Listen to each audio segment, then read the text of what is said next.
السلام علیکم قدرمنو او نازول ملګرو، امید لرم چې ټول به روغ جوړ یئ. یوه ډېره ښایسته ښځه د یو پیر خواته ورغلله او هغه نه د یو داسې تعویض غوښتنه وکړه چې ما ته یو داسې تعویض وکړه چې زما خاوند زما تابعدار شي او زما هره یوه خبره ومني. خو پیر ورسره د هغې په بدل کې څه وکړل. یوه ډېره عبرتناکه او له فن نه ډکه قصه چې ضرور یې راسره وګورئ. تاسو به ترېنه ډېر څه زده کړئ او زموږ چینل هم سبسکرایب کړئ. کیسه کوونکی وایي چې یوه ورځ یو مالداره ښځه د یو پیر خواته ورغله او ورته وویل چې پیر صاحب ماته یو داسې تعویض وکړه چې زما خاوند زما هره خبره ومني، هغه زما تابعدار شي او زه چې ورته څه وایم هغه هر څه ومني. پیر صاحب چې یو ډېر درویش انسان و، دغه ښځې ته یې وویل چې زه درته یوه خبره کوم، ته یې په غور باندې واوره. ښځې ورته وویل چې وایه څه وایې. هغه ورته وویل چې دا مراد به دې پوره شي، خو دا عمل به د زمري په یو ویښته باندې کیږي او د زمري ویښته به هم د هغه د سټ نه راوباسي او په خپلو لاسو باندې به یې راوباسي. کله چې د زمري د سټ نه ته یو ویښته راوباسي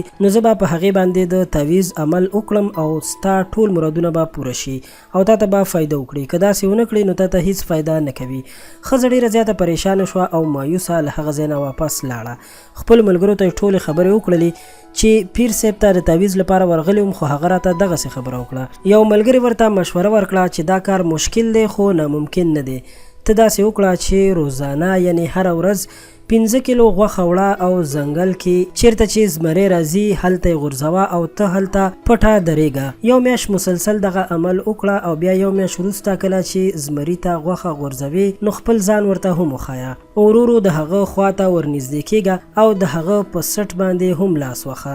هغه به تا سره ملګری شي او کله چې هغه پوه شي چې دا مې ملګری ده نو بیا یې د سټ نه ویښته راوباسه. د ښځې دا خبره ډېره زیاته خوښه شوه. دویمه ورځ یې غوښه واخیسته او ځنګل ته لاړه. غوښه یې زمري ته وغورځوله او خپله پټه یو ځای کې کېناسته. دغه ښځې به یوه میاشت مسلسل دا عمل کولو.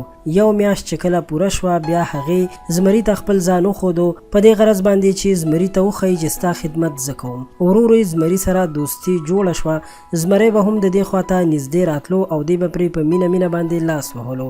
یوه ورځ دې ته همدغه موقع په لاس ورغله او د هغه د سټ نه یې ویښته راوویستو او په خوشحالۍ باندې د پیر صاحب خواته راغله. پیر صاحب ته یې ویښته ورکو، ورته یې وویل چې دا مې په خپلو لاسونو باندې د زمري د سټ نه راویستلی دی، اوس ته خپل عمل شروع کړه. پیر صاحب ورته وویل چې دا دې څنګه راوویستو او څنګه دې تر دې ځایه راورسو. ښځې ورته مکمل قصه په تفصیل سره بیان کړه. نو بیا ورته پیر صاحب په خندا باندې وویل چې آیا ستا خاوند د دغه ځنګلي ځناور نه هم ډېر زیات خطرناک دی؟ دغه ځنګلي ځناور چې یو خونخوار دی یعنې انسانان خوري او هغه ته په څو ورځو کې قابو کو او تر دې چې تا سره یې مینه پیدا شوه او تا د هغه د سټ نه ویښته هم راویستو، هغه تا ته هېڅ هم ونه ویل، نو ستا خاوند خو د ده نه زیات خطرناک نه دی. که ته یې همدغسې خدمت وکړې څنګه چې تا د یو ځنګلي ځناور خدمت کوو نو دا خو یو باشعوره انسان دی، هر وخت او هر څنګه ستا تابعدار کیدلی شي. دوستانو د دې واقعې نه موږ دا درس اخیستلی شو چې د خاوند په خدمت کې د الله تعالی رضا ده. که هره ښځه د خپل خاوند خدمت وکړي نو وبه ګوري چې د کور نه څنګه جنت جوړېدلی شي. خاوندانو ته هم پکار دي چې د ښځو هر جایز حقوق پوره کړي.